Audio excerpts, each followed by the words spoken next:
Hello दोस्तों, कैसे हैं आप सब। उम्मीद करता हूँ आप सब अच्छे होंगे। तो दोस्तों, आज हम सीखने वाले हैं कैलेंडर।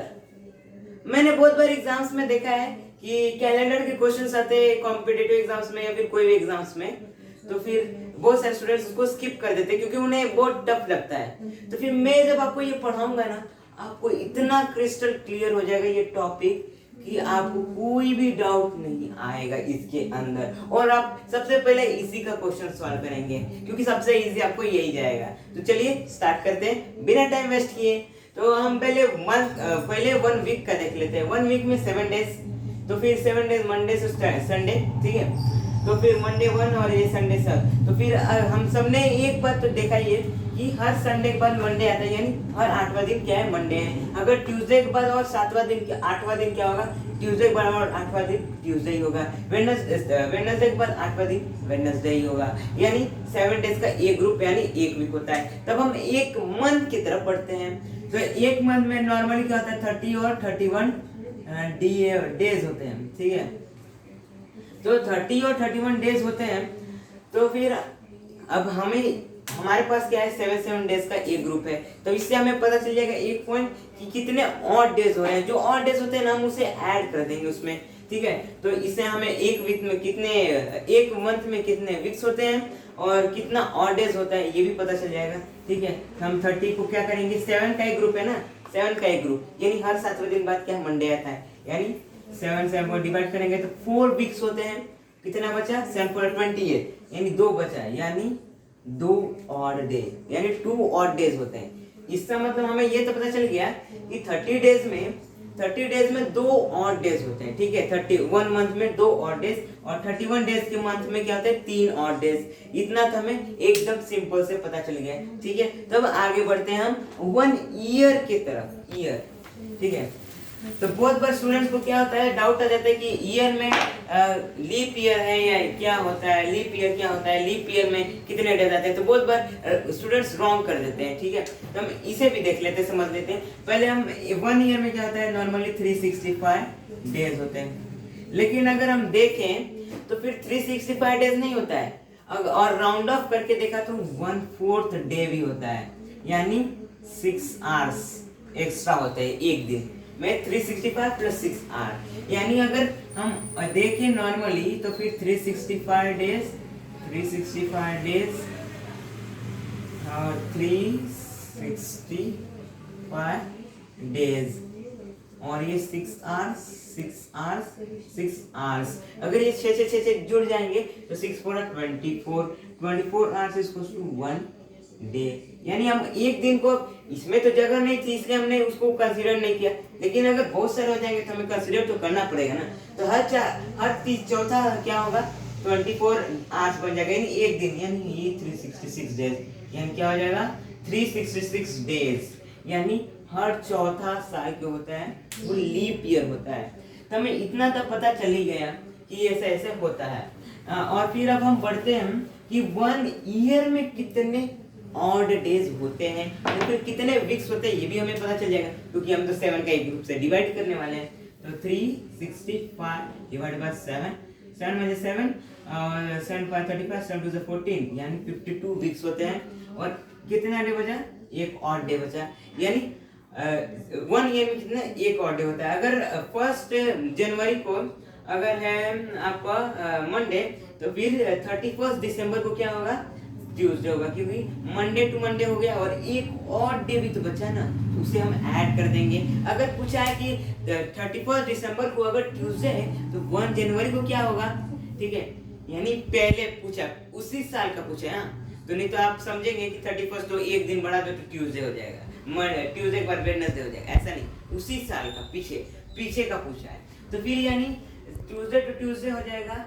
और फिर एक ऑड डे भी तो है, यानी एक माइनस करेंगे तब 1 जन का आएगा ना, तो 1 जन को क्या होगा, मंडे। ऐसे सिंपल से समझ में आ गया, ठीक है। उम्मीद करता हूँ समझ में आ गया होगा। अब यानी इतना तो हो गया, तो यानी हमें ये तो पता चल गया कि 365 डेज में एक होता है, यानी हर लीप ईयर में 366 डेज में कितने हो गए, 2 ऑड डेज, ठीक है। तो अब ये कॉमन पॉइंट्स है जो आपको समझ लेना चाहिए, जो कि बहुत इजीली आपको समझ में आ जाएगा। इससे आपको 2-3 चीज और पता चलेगी कि वन मंथ में 4 वीक्स होते हैं, ये तो सबको ही बताता है। हाँ, और 365 डेज मतलब 1 ईयर में कितने होते हैं, 52 वीक्स होते हैं। और तो हम एक बार लिख लेते हैं हमने जो जो सीखा, यानी 365 डेज में मतलब 1, इसके जगह हम 1 ईयर लिख देते हैं ना, वो अच्छे से समझ में आएगा। 1 year is equals to 1 odd day. हमें यहाँ ऑड डे से मतलब है, क्योंकि स्टूडेंट्स का ये ऑड डे की वजह से गलत होता है, ठीक है। और यानी 1 leap year is equals to 360 मतलब 2 ऑड डेज, ठीक है। एक्स्ट्रा इससे हम ऑड डेज बोल देते हैं। उसके बाद होगा 1 मंथ की तरफ पढ़ते हैं। 1 मंथ 30 डेज का, ये लिख देते ब्रैकेट में। तो इसके अंदर क्या होते हैं, इसके अंदर कितने थे हमारे, 2 ऑड डे, ठीक है। और तो 1 मंथ में अगर 30 डेज का होगा तो 2 ऑड डेज होंगे। अगर 1 मंथ अगर 31 डेज का होगा तो कितना था, हमने सीखा था 3 ऑड डेज, ठीक है। ये तो पता चल गया।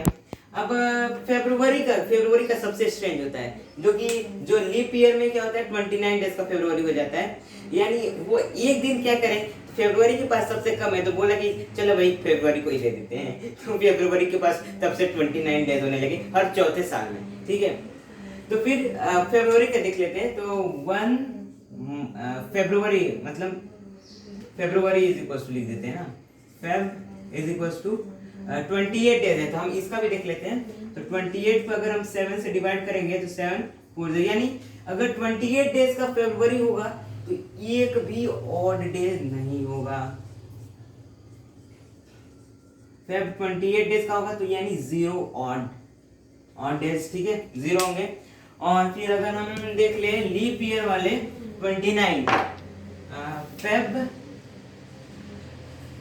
फेब विथ 29 डेज, इसमें कितने हो गए, अगर इसमें 0 है यानी एक दिन अधिक है ना इसमें, यानी 1 हो जाएगा ऑड डे।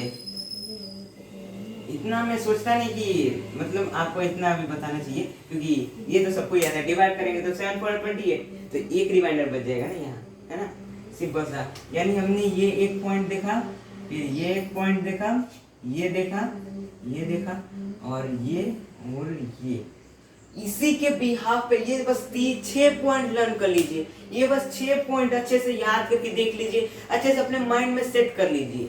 उसके बाद मैं आपको गारंटी देता हूँ, आप 10 से 20 सेकंड में आप जो भी क्वेश्चन आएगा, कितना भी बड़ा साल हो, कितना भी कोई भी हो, बीच में लीप ईयर भी बीच में घुसाया हो, फिर भी आप सॉल्व कर लेंगे। चलिए हम पहले एग्जाम्पल से सॉल्व करना सीखते हैं। तो दोस्तों हमने ये एक क्वेश्चन हमने लिखा है, if today is Thursday what will 17 days after, मतलब 17 दिन बाद क्या होगा अगर आज थर्सडे है। तो हमने जैसे सीखा था कि हमारा 1 वीक का कितना 7 डेज का ग्रुप है, यानी 7 से हम डिवाइड करते हैं। तो फिर जो और डेज रहेंगे हम उसमें ऐड कर देंगे, यानी हमने मेन को अंडरलाइन कर दिया, टुडे थर्सडे और 17 डेज आफ्टर क्या होगा। ये आफ्टर को भी कर लेते हैं क्योंकि ये भी मेन है, क्योंकि बाद में होगा ना, पहले तो थोड़ी हम देख रहे हैं, ठीक है। तो ये क्या होगा, थर्सडे। तो टुडे इज थर्सडे, तो 17 डेज, 17 को अगर 7 से डिवाइड करते हैं तो 7 to the 14 बचे 3 और डे, यानी इसमें 3 ऐड कर दो, Thursday Friday Saturday Sunday, answer is Sunday. ये हो गया आंसर, सिंपल। कितने सेकंड लगे इसको, तो आपको 2 से 3 सेकंड भी नहीं लगेंगे, क्योंकि 7 का टेबल किसको नहीं आता है, और कोई भी नंबर होगा 7 से डिवाइड होने वाले होगा, और डिवीजन सबसे इजी हमें जाता है, ठीक है। और वो भी डिवीजन कितना, 1 डिजिट का डिवीजन, जो कि हमें बिल्कुल इजी जाता है। तो फिर हमने इसको लगभग किया होगा 5 से 7 या 10 सेकंड में, और आप अगर करेंगे, मैंने अंडरलाइन करने में वो सब समय गया, अगर आप करेंगे तो और फास्ट हो जाएगा, ठीक है। अगर ये क्वेश्चन अगर बिफोर अगर यहाँ दिया हो, तो यहाँ अगर बिफोर दिया हो तो क्या करेंगे, यानी हमें 3 दिन माइनस करना पड़ेगा ना। ये दो अगर बिफोर दिया हो तो बिफोर दिया हो तो क्या करेंगे, हमने 17 डेज पहले का पूछा है, यानी हमें इधर भी 17 इधर भी 7 से डिवाइड करेंगे ना, पहले हो या बाद में। तो 7 ये तो आप मुंह से भी डिवाइड कर सकते हैं, 7 2 और 3 और डे, यानी 3 माइनस करो तो ये हो जाएगा वेडनेसडे, फिर ट्यूसडे, फिर मंडे, यानी आंसर होगा मंडे। मक्खन लगा के आप आंसर निकाल सकते हैं, एकदम क्रिस्टल क्लियर आंसर है। और आपका ऑप्शन में अगर नहीं दिया हो तो आप बिना फिक्र होकर नन ऑफ दिस को कर दीजिएगा, ये मेरी गारंटी, आपका आंसर 101% करेक्ट ही आएगा। अब हमने सिंपल तो एग्जांपल देख लिए। अब अगर मंथ का मंथ टू मंथ इंटरचेंजिंग होगा तो क्या करेंगे, तो भी क्या है हमारे पास तो ट्रिक है ही, तो वो 6 पॉइंट आपने याद किया होगा, तो मैं आपको वो 6 पॉइंट जो है वो डिस्क्रिप्शन में शेयर कर दूंगा, तो आप देख सकते हैं और इजीली आप लर्न कर लेंगे। लर्न कर लीजिएगा बस वो, तो आपका इतना इजी जाएगा ना कि आपको सबसे पहले यही पेपर में सॉल्व करेंगे, ये मेरी गारंटी है, क्योंकि आपका इसमें मार्क्स एकदम परफेक्ट होगा, क्योंकि मैंने जो सिखाया है। हाँ, जोक्स अपार्ट, एक और एग्जांपल ले लेते हैं। तो अगर हम एक एग्जांपल लेते हैं, तो दोस्तों हमने ये एग्जांपल तो लिख लिया, अब हम लिख करते हैं फिर सॉल्व। मैंने अंडरलाइन में पहले से कर लिया, टाइम ना वेस्ट हो इसलिए। तो 7 June, if 7 June is Sunday, what will be on 12 October in the same year. Year तो दिया नहीं है, पर हमें इतना पता है कि उसी साल में क्या होगा, कौन सा दिन होगा, 12 अक्टूबर को। ठीक है, तब हम इसे सॉल्व कर लेते हैं। तो फिर इसे सॉल्व करते हैं हम।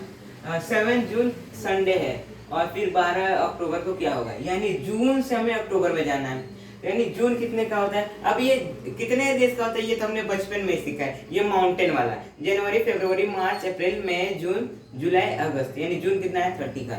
ठीक है, यानी हमें 30 से 7 माइनस करेंगे तो जितने दिन बचे उतना हम निकाल पाएंगे ना इजीली। यानी हमें अगर 30 से -7 कर दिया तो कितना आ रहा है 23, यानी ये 23 डेज बचे। तो हम ये 23 को अगर 7 से डिवाइड कर देंगे, 23 से अगर 7 से डिवाइड 23 को, तो 7 3 जा और 2 ऑड डे, यानी 2 ऑड डे, यानी संडे के बाद मंडे ट्यूसडे, यानी यार ट्यूसडे हो जाएगा। 30th June is equal to Tuesday. अब यहाँ पे तो हमारा हो गया इतना, आधा सॉल्व हो गया, आधा। आप बोलेंगे आधा, अभी तो 3 महीने और बाद जाना है, आधा सॉल्व हो गया। 3 महीने बाद हमें चुटकियों में निकाल लेंगे। ठीक है, तो अगर इतना तो आधा तो सॉल्व हो गया।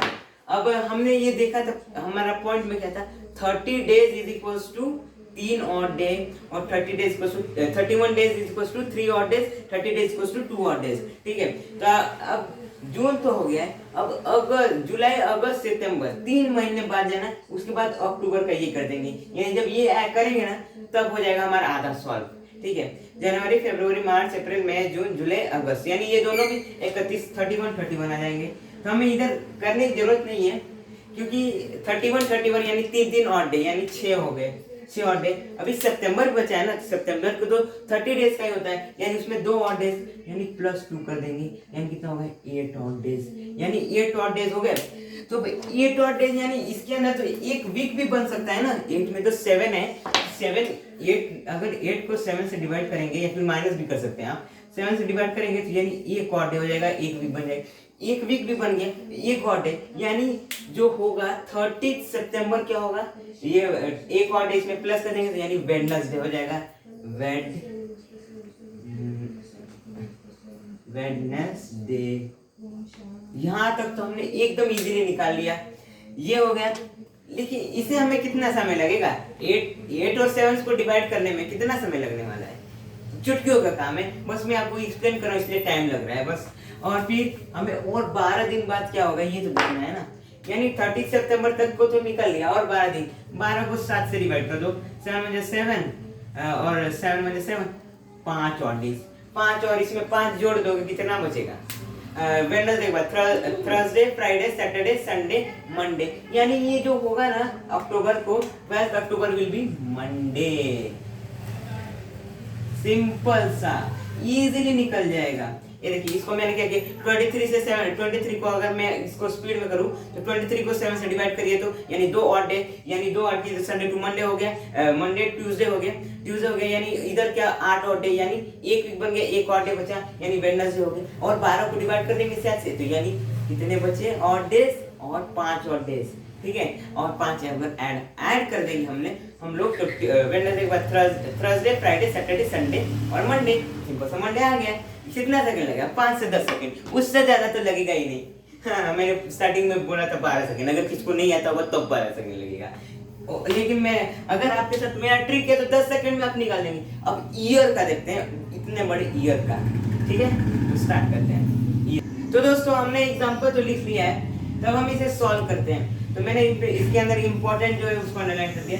If 14 Feb 2015 is Friday, what will B 1 March 2016।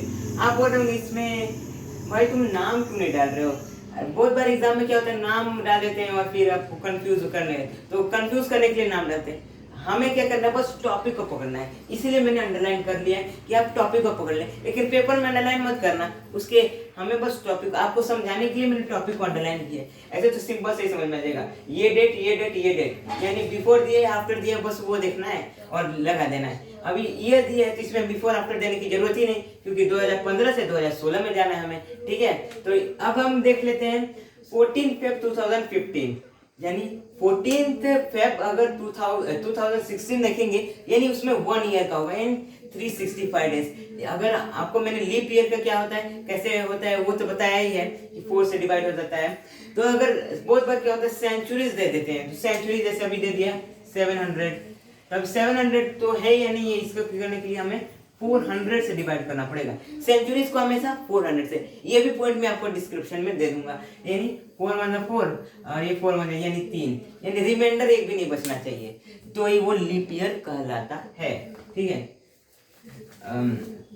4 से डिवाइड करने के बाद एक भी रिमाइंडर नहीं बचना चाहिए। अभी 2016 ले लेते हैं 2016, अगर इसको 4 से डिवाइड करेंगे तो 504, यानी एक भी रिमाइंडर है क्या, नहीं है, यानी ये लीप ईयर होगा, ठीक है। 7 से अगर डिवाइड करेंगे तो आ जाएगा ना आंसर, कितना ऑड डेज आ जाएगा, 2 ऑड डे हो जाएगा।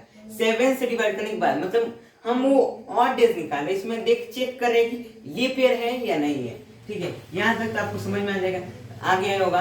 तो फिर अब हम इसे सॉल्व कर लेते हैं।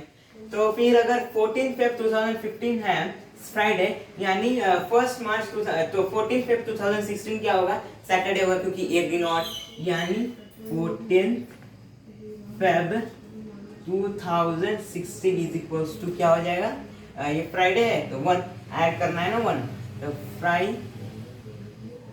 को फ्राई लिख देते हैं हम, Fri plus 1 is equals to Saturday.